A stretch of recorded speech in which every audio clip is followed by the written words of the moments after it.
Welcome to book tax.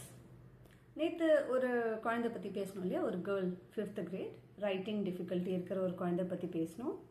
Rudolph Steiner இன்னொரு observation சொல்கிறாங்க. It is a child who is not wide awake type, and you will notice that if you ask her something, she makes the same gesture as when you wake someone from sleep. It is a tiny drawing together as if someone is being woken up. The child would never be in a class only with us. She would otherwise never have gone beyond class 1. A very interesting child.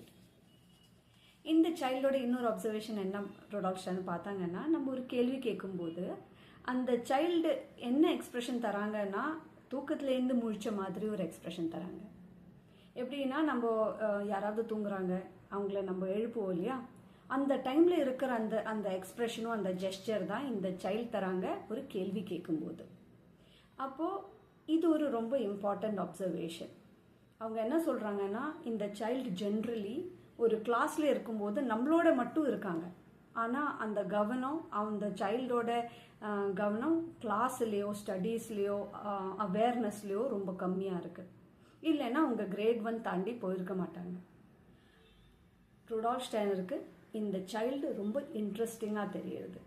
நம்ம முன்னாடி பேசியிருக்கோம், deep interest in the being. இந்த child ஏன் இப்படி இருக்காங்க? அந்த deep interest Rudolph Steiner திருப்பி பேசுகிறாங்க. இதுக்கப்புறம் என்ன பேசுகிறாங்கன்னு நெக்ஸ்ட் டைம் பார்ப்போம்.